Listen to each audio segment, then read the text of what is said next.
세상에 떠도는 기묘한 괴담들. 첫 번째 이야기, 내가 살면서 겪었던 귀신 이야기들. 내가 살면서 크게 무서웠던 적을 생각해보면 대부분 다 귀신에 관한 건데. 첫 번째 1998년도에 서울의 모 대학병원에서 심장수술을 받은 적이 있었어. 그때 내 나이가 9살이었을 거야. 아마 초2때로 기억하니까. 수술방에 들어가서 마취를 하고 잠이 들었었어. 보통 수술 마취 중엔 잠이 깊게 들어서 꿈은 잘 안 꾼다고들 하더라고. 여하튼 꿈을 하나 꿨는데 내가 어두컴컴하고 나무가 빼곡한 산속에서 정상적으로 누군가에게 쫓기듯이 뛰어가고 있더라고. 음산한 분위기에 헉헉대면서 뛰다 너무 힘들어서 잠깐만 숨 좀 고르자 하고 쉬면서 뒤를 돌아봤는데 검은색 한복을 차려입고 검은색 삿갓을 쓰고 얼굴은 창백한 아저씨 두 사람이 손에 낡은 책 한 권을 들고 나를 따라 달려오고 있더라고. 그러면서 뭐라 말을 하는 거야. 자세히 들어보니까 1990년 X월 X일생 박 XX 이라면서 내 생년월일하고 이름을 부르면서 쫓아오더라고. 외성을 지르면서 잠에서 깨어보니 중환자실이더라고. 그때 엄마한테 꿈 얘기를 하니까 아마 그 아저씨들한테 붙잡혀갔으면 죽었을 거라고 하더라고. 듣기론 수술 중에 출혈이 잠깐 심했었다는데 그건 자세히는 모르겠네. 여하튼 어린 나이지만 9살 때부터 귀신을 믿기 시작한 것 같아. 두 번째로 있던 얘기는 수술하고 2년 후. 그러니까 아마 초등학교 4학년 때였을 거야. 얘기에 앞서 그때 살던 집 내 방 구조를 설명해 주자면 방의 문이 두 개였어. 컴퓨터 책상 뒤쪽으로 안방으로 가는 문, 컴퓨터 책상 좌측으로 부엌으로 나가는 문, 그리고 우측으로는 장롱이 있고 장롱 옆에 벽에는 친할아버지 영정사진이 걸려 있었어. 항상 컴퓨터를 하다가 우측에서 누군가가 쳐다보는 느낌이 들어서 우측으로 고개를 돌려보면 항상 할아버지 영정사진이 정면으로 보였어. 뭐 여하튼 사진 자체가 옛날 흑백 사진이다 보니 약간 뿌옇고 조금 뭐랄까 으스스한 이미지의 그런 사진이었지. 아마 그때가 봄에서 여름까지였던 걸로 기억하는데 어느 날 자다가 꿈을 꾸는데 배경이 학교 급식소인 거야. 꿈속에서 애들이랑 웃고 떠들다가 애들이 갑자기 꿀먹은 벙어리처럼 조용해지는 거야. 그래서 주위를 둘러보니까 급식소 건물 내부 기둥에 할아버지 영정사진이 걸려있는 거야. 순간 무서워서 꿈에서 깼지. 그땐 그냥 내가 무서워서 꿈에 나왔던 건가? 이런 생각이 들더라고. 근데 그 다음 날도 그 다음 날에도 계속 같은 꿈을 꾸는 거야. 같은 꿈을 매일 꾼다고 생각해봐. 그것도 할아버지 사진이 걸려서 나오는데 하루하루 지나갈수록 할아버지 사진이 빨개지면서 날 보면서 귀신이 낄낄거리면서 웃는 것처럼 얼굴이 웃는 상으로 변하더라고. 그 비슷한 꿈을 3개월 동안 꿨으니까 오죽하겠어. 정말 일상생활이 힘들 정도로 힘들었어. 처음엔 엄마한테 말해도 엄마는 항상 할아버지가 손자 보고 싶어서 그러시는 거니까 무섭게 생각하지 마. 이러시고 마셨어. 그러다 내 상태가 좀 심각하다 느끼셨는지 그전부터 아는 보살이 있다고 그분한테 다녀오신다고 하더니 몇 시간 지났나? 무슨 종이랑 검은색 봉지를 손에 들고 오시더라고. 봉지 안엔 파츠랑 굵은 소금이 있었고 종이 안에는 지금은 기억이 잘 안 나는데 내 생년월일이랑 이름이랑 또 무슨 한자로 여러 가지 글들이 쓰여 있더라고. 그러고는 밤 11시 정도에 엄마가 나를 집 밖에 마당으로 나오라는 거야. 나갔더니 내 머리카락, 손톱 발톱을 몇 개 자르시곤 종이에 넣고 불로 태우면서 종이에 써져 있다. 내 생년월일, 한자들을 뭔가 주문 외우듯이 읽으시면서 파츠랑 소금을 사정없이 나한테 뿌리시더라고. 응 맞아. 나 귀신 쓰인 거였나 보더라고. 엄마는 자꾸 그런 거 아니라고 하더니 몇 년 전 무슨 사건이 있고 나서 알게 되었지. 그게 귀신이 씌었던 거라는 걸 말이야. 여하튼 그때 어린 나로서는 그 상황이 무섭긴 했지만 한편으론 살았다는 느낌이 들더라고. 뭔가 꿈속의 할아버지가 더 이상 안 나오실 거라는 생각이 들었어. 아니나 달라. 정말 성인이 될 때까지 꿈에 단 한 번도 안 나오시더라고. 그 일이 있기 전까진 말이야. 세 번째 이건 2009년 7월쯤 겪었던 일이야. 나는 2008년 고졸과 동시에 대학 진학은 조금 미루고 건설회사에 취직을 하게 되었어. 집은 경기 의정부였는데 직장 본사는 서울, 현장은 강화도. 즉, 숙소 생활을 할 수밖에 없던 상황이었어. 의정부에서 강화까지인 출퇴근 거리로는 조금 버거웠거든. 현장 사무실과 숙소는 바로 옆 동사이였어.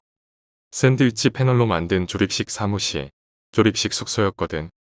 숙소 구조가 대충 입구에 들어서면 엄청나게 큰 거실이 있고 거실 좌측 중앙에 복도로 이어지는 문이 있었어. 그 문을 열면 복도 끝까지 대략 30m 정도 되었고 양옆으로 방이 좌우로 하나씩 대략 14개 정도 있었어. 나는 그 중에 제일 가운데 방이었지. 복도문을 열고 들어가면 우측 네 번째 방 정도 되었어. 그리고 숙소 뒤로는 마을 이장님이 백숙집을 하셨는데 그 백숙집 마당에 오리, 닭 등을 키우시고 계셨어. 위치 설명은 이 정도고 어느 날 내가 잠을 자는데 난 보통 한번 잠들면 잘 안 깨거든. 그날따라 누가 자꾸 밖에서 우는 소리 같은 게 나는 거야. 여자가 흑흑 이러면서 흐느낀다고 해야 하나. 그 소리에 깼는데 뭐지? 하고 일어나려 하니까 몸이 안 움직이더라고. 그때야 가위 눌린 건가? 라고 생각했지. 난생 처음 겪어보는 일이었어. 무서운 건 없었는데 몸이 안 움직이니까 짜증이 나더라고. 그러다가 앞쪽을 바라보는데 내 방 출입문 옆으로 흰옷 입고 머리가 명치까지 내려오고 얼굴은 잘 안 보이는 어떤 여자가 서서 흐느끼고 있더라고. 그때 내가 왜 그랬는진 모르겠는데 난 귀신을 엄청 무서워하거든. 근데 그 순간만큼은 전혀 공포감 같은 게 없더라고. 그저 가위에서 풀리고 싶어서 아시방하고 발악하니까 가위가 풀리더라. 그리고 가위를 풀고 나서 보니까 흐느끼던 여자가 없어진 거야. 그땐 내가 잠이 덜 깼나 생각하고 숙소 거실로 나가서 찬물 한 잔 마시고 다시 방에 들어와서 잤어. 여기까진 별거 없지. 다음날 아침 출근을 했는데 내 직속 상사가 나한테 새벽에 왜 이렇게 시끄러웠냐는 거야. 내 바로 옆방에서 생활하셨거든. 샌드위치 패널로 방마다 칸막이를 해놔서 옆방 소리가 아주 잘 들렸어.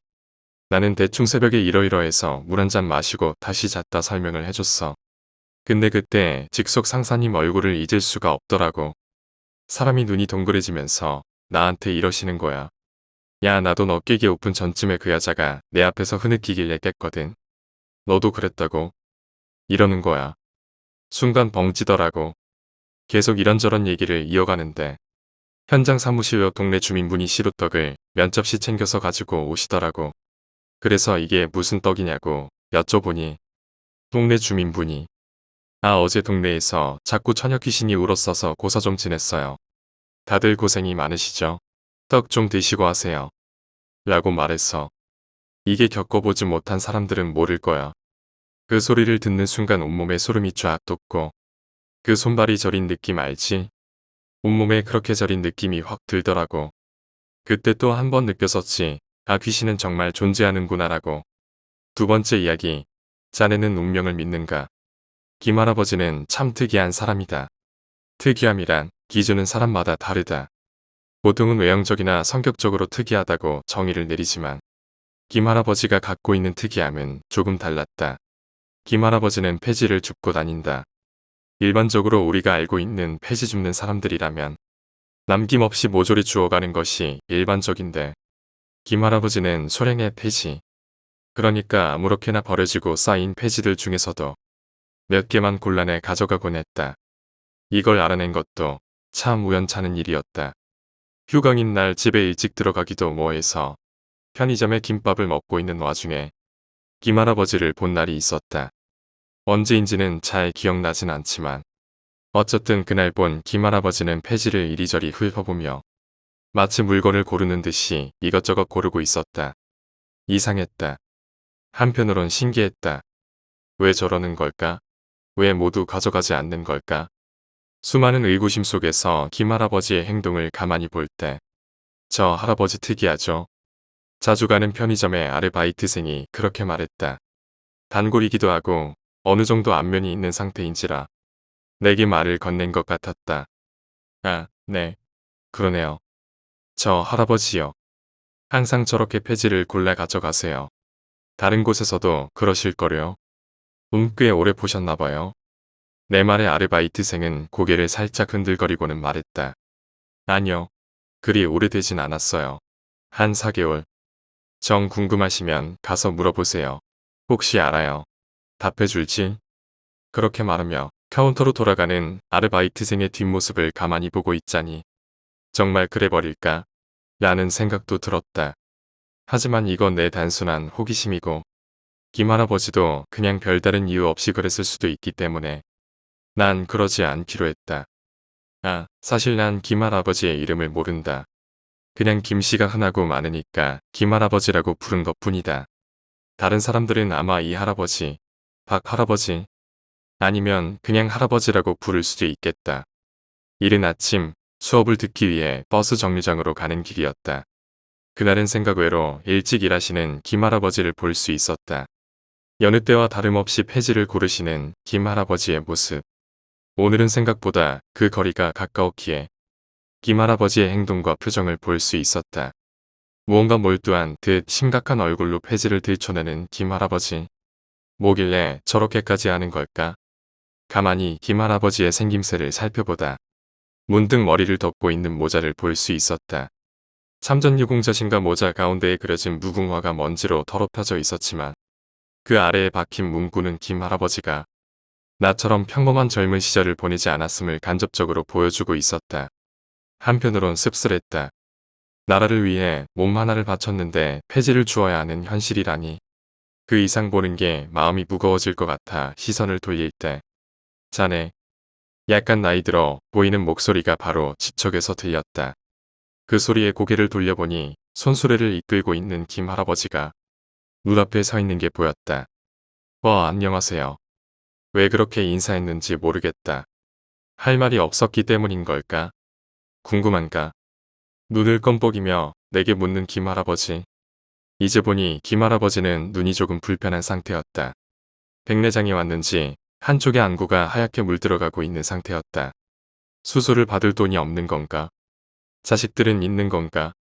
이런저런 생각이 머릿속을 휘저을 때쯤 잠시 후 공공번 버스가 도착합니다라는 방송소리에 정신을 차릴 수 있었다. 난 할아버지에게 적당한 말로 둘러대곤 정류장에 도착한 버스에 올라탔다.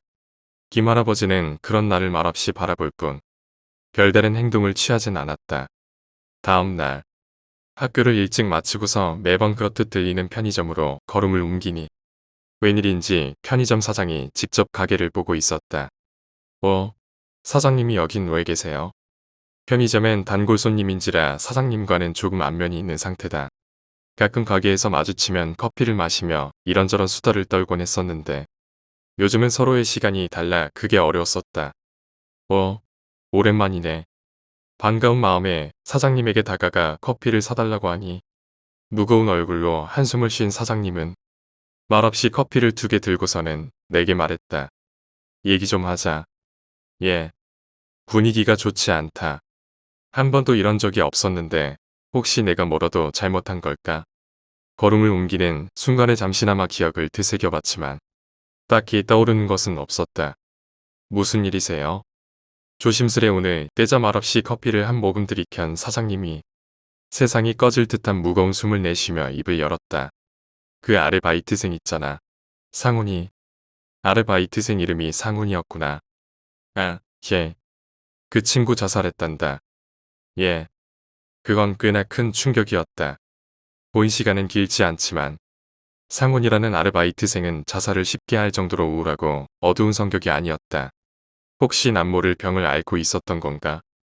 그 아르바이트생 그렇게 목숨을 끊을 정도의 사람은 아닌 것 같았는데 내 말에 사장님은 동의하는 듯 고개를 무겁게 끄덕였다.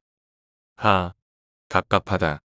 그래도 그놈이 남이긴 해도 나랑은 인연이 있던 놈인데 그렇게 되니 씁쓸한 듯 이내 담배를 무는 사장님에게 어떤 말도 할 수 없었다. 그렇게 무거운 침묵의 시간이 지나갈 무렵 드르륵 수레바퀴 소리가 들려왔다. 보지 않아도 알 수 있었다. 김 할아버지가 끄는 손수레라는 것을 말이다. 안녕하세요. 어르신.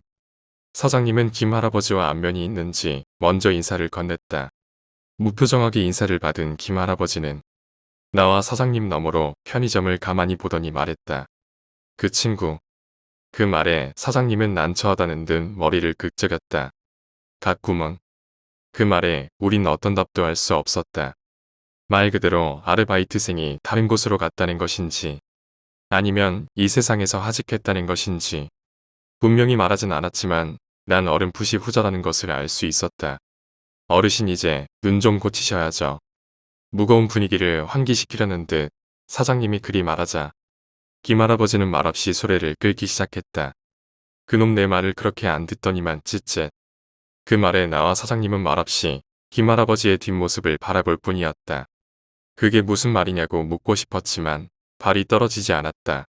마음속으로는 어서 김할아버지에게 자초지종을 듣고 싶었지만 노인들이 흔히들 하는 혼잣말이라고 여기기로 했다. 괜히 마음을 쓰고 싶진 않았다. 머지않아 편의점엔 다른 아르바이트생으로 교체되었다. 여느 때와 마찬가지로 편의점에 앉아 시간을 죽이고 있을 때 김할아버지가 수레를 이끌고 오는 게 보였다. 김할아버지는 언제나 그랬듯이 박스를 고르기 시작했다. 하지만 어째서인지 박스를 쉽게 고르지 못하고 있던 김할아버지는 뭔가 잘못됐다는 듯 한참을 주위를 둘러보며 서성거렸다. 한 번도 보지 못했던 김할아버지 모습에 호기심이 생긴 난 그 모습을 가만히 지켜보기로 했다. 그렇게 10분 정도가 지났을까? 편의점 옆 오피스텔에서 박스 더미를 들고 내려온 한 젊은 여자를 볼 수 있었다. 여자는 늘 그렇듯이 박스 버리는 장소에 아무렇게나 내려놓고는 걸어가 버렸다. 그제야 김할아버지는 여자가 버린 박스를 이리저리 들춰내더니 곧 서너 개의 박스를 수레에 싣고는 이동하기 시작했다. 김할아버지는 참으로 특이한 분이다. 어째서 일부 박스만을 가져가는 것일까? 다음 날 학교를 마치고서 하루 일과처럼 편의점으로 걸어가려는 찰나 도로가 통제되어 있는 것을 알 수 있었다. 왜 그러지? 무슨 일이라도 있는 건가? 편의점 바로 옆 도로를 통제하고 있는 경찰관들을 보고 있자니 묘하게 불길한 마음이 들었다. 아니, 글쎄 멀쩡하던 아가씨였단 말이야. 근데 왜 그랬대?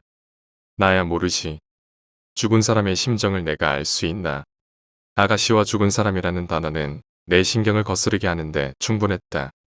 혹시나 하는 마음에 앞에서 열심히 수다를 떨고 있는 아주머니들에게 대강 얘기를 들어보니 어제 우연히 보았던 젊은 여자가 간밤에 자살을 했다는 것을 알 수 있었다. 세상이 참 흉흉해. 그렇게 말하며 자리를 뜨는 아주머니들. 그와 동시에 수레바퀴 소리가 들려왔다. 드르륵. 언제나 같은 소리였지만 지금 순간에는 뭔가 꺼림칙한 소리로 내 오감을 자극했다. 소리가 난 곳은 어김없이 김할아버지가 사람들을 가만히 보고 있었다. 본내 시선을 느낀 김할아버지는 소리 없이 입을 열었다. 갔어? 라고 말이다. 한 번은 우연, 운이라고 치자. 하지만 두 번부터는 우연이 아니게 된다. 김할아버지는 젊은 여자의 죽음을 예견하고 있었다. 어떻게 그게 가능한 걸까? 드르륵. 지면을 차고 굴러가는 수레바퀴 소리에 퍼뜩 정신이 들었다. 할아버지, 잠깐만요. 나도 모르게 그렇게 외쳤던 것 같다. 하나 김할아버지는 쉽사리 멈출 생각이 없는지 묵묵히 걸음을 옮기고 있었다. 점차 멀어지는 김할아버지에게 서둘러 이동하고 있지만 이상하게도 그 거리는 도무지 좁혀질 기미가 보이지 않았다. 내가 홀린 건가 대체? 조금만 걸어가면 김할아버지에게 닿을 것만 같은데 귀신이 곡할 노릇이었다. 그렇게 30분 정도 보이지 않는 무언가와 실랑이를 한 끝에 가까스로 김할아버지에게 도착할 수 있었다. 김할아버지는 내가 왔음에도 묵묵히 자기 할 일을 하고 있었다. 바로 박스를 고르는 일 말이다. 이번에도 누가 죽나요? 내 말에 김할아버지는 말이 없었다.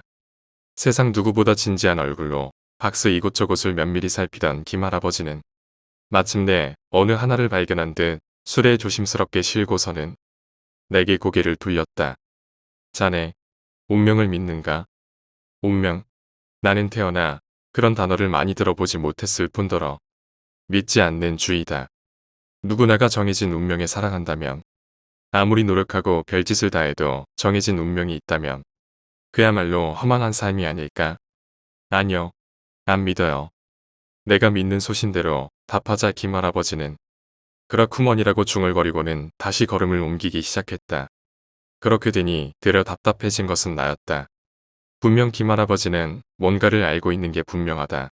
한 번도 아니고 두 번이나 사람이 죽을 것을 알고 있었다. 대체 왜? 어떻게? 어째서? 할아버지 잠깐만요. 물어볼 게 있어요. 허나 김할아버지는 걸음을 멈추지 않았다. 아까와 같은 현상으로 거리가 점차 멀어지려는 찰나 내 몸이 먼저 반응했다. 재빨리 발을 놀려 김할아버지 옆에 설 수 있었고 다시 한번 김할아버지에게 연유를 묻자 김할아버지는 작은 한숨을 내쉬었다. 사람들은 어차피 정해진 운명에 살게 돼 있어. 그 청년도, 그 아가씨도, 저 아줌마도, 저 아저씨도. 좋아요. 좋아. 할아버지 말이 맞는다고 쳐요. 근데 제가 이해가 안 되는 건 어떻게 그 운명을 알고 계시냐는 거예요. 어떻게 미리 알 수가 있는 거죠? 내 말에 김할아버지는 한쪽 입꼬리를 실룩이며 말했다. 어찌하여 내가 알고 있다고 생각하는가?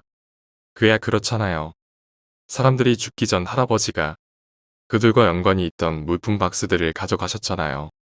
그게 사인 아니었어요? 글쎄, 그렇게 말하며 점차 거리를 벌리는 김할아버지에게 난 어떤 말도 할 수 없었다. 애초에 얘기가 통할 상대가 아니었다. 정말 운명이란 건 정해져 있는 걸까? 할아버지는 정말 단순히 우연으로 그들의 물건을 가져가는 것일까? 할아버지의 정체는 도대체 뭘까? 작은 혼란이 점차 커져 머릿속을 강하게 헤집는 것 같다. 마지막 할아버지가 박스를 주었던 곳으로 다시 돌아가기로 했다. 이번에도 사람이 죽는다면 할아버지의 말이 맞는 셈이다. 할아버지의 말이 맞았다. 마지막 박스를 주었던 곳 근처에서 또 한 명의 자살자가 나타났다. 사람들은 모두 수군거렸다. 저주가 걸렸다고 말이다.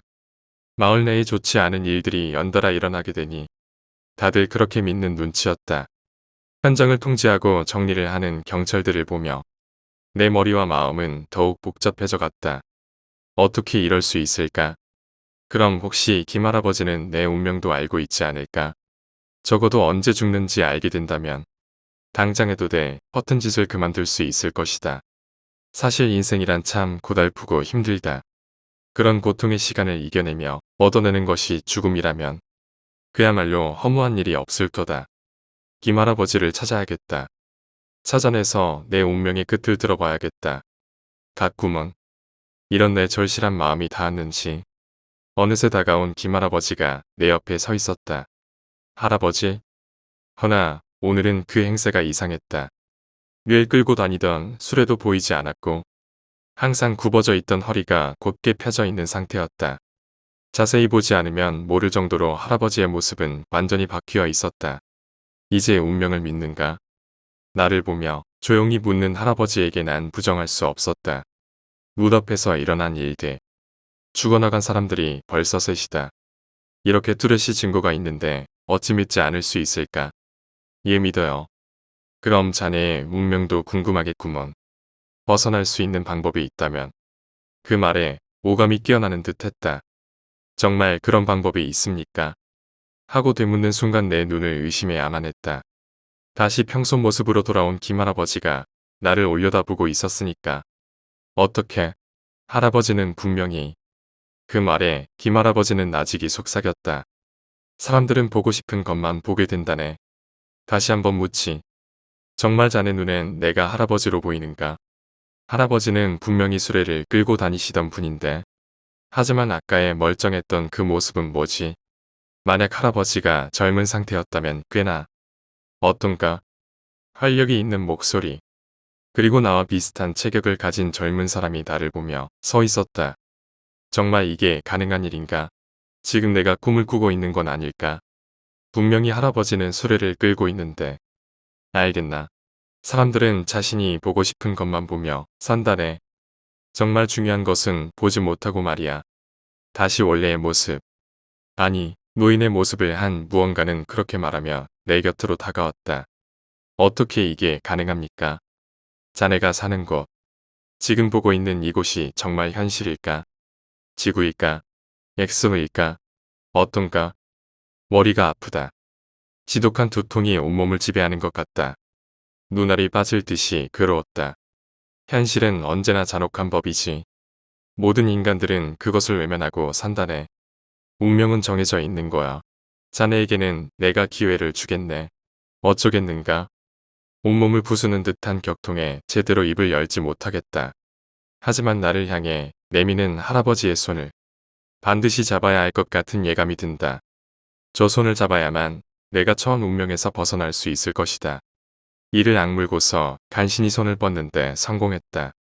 김 할아버지의 손을 강하게 잡으니 몸 안에서 뭔가가 터지는 소리와 함께 눈이 감겨진 것 같았다. 할아버지, 오늘도 고생하시네요. 천천히 하세요. 그렇게 말하며 내 수레에 무언가를 실어주는 청년을 보니 절로 고마운 마음이 들었다. 고마워.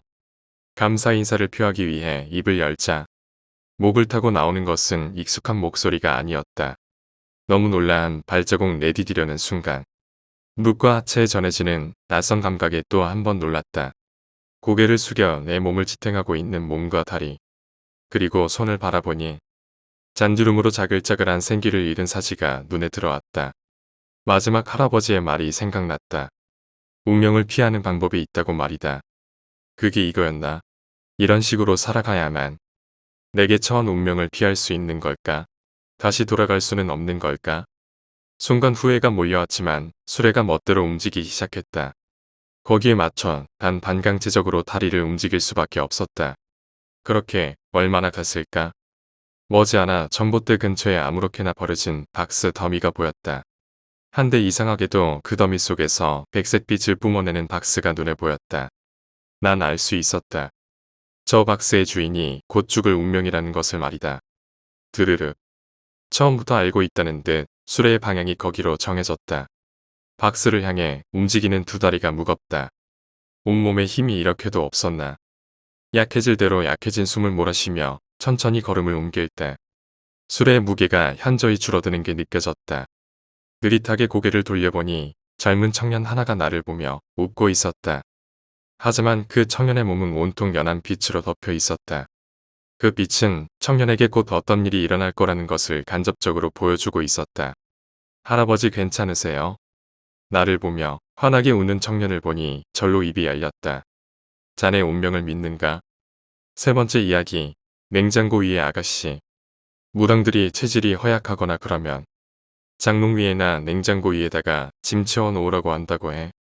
우리 엄마 아가씨였을 때 할머니가 알던 무당이 애 임신하거든 냉장고 위에다가 옷상자 같은 거 올려놓으라고 하셨는데 언니를 임신하고 건강하게 잘 태어날 때까지 아무 일도 없어서 까먹고 살고 있었대.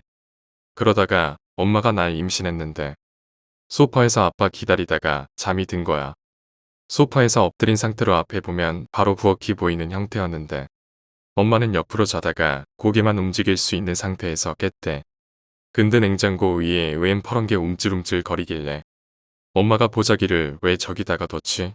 하면서 부스스 일어났는데 앉는 채로 그쪽을 빤히 보니까 어두운 상태에서 뭔가 움직이는 게 보이더래.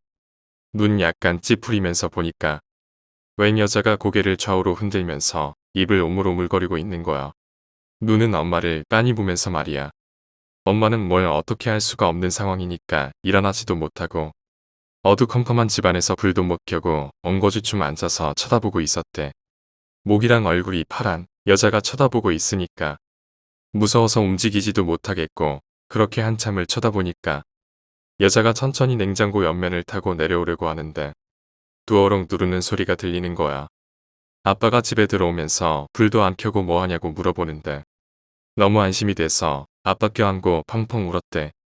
아빠는 당연히 당황해서 왜 그래 왜 그래 그러고 다음 주쯤에 병원에서 검사하니까 내가 엄마 뱃속에서 떨어질랑 말랑해서 주사도 맞았다고 하더라고. 네 번째 이야기. 도둑을 때려잡았다. 군대가 전역하고 누나가 자취하는 빌라촌 반지하에서 지내던 시절이 있었다. 원룸인데 거실은 있어서 난방에서 지내고 누난 거실에서 지내고 또 나는 야간 PC방 알바를 했었기 때문에 그다지 불편하진 않았다.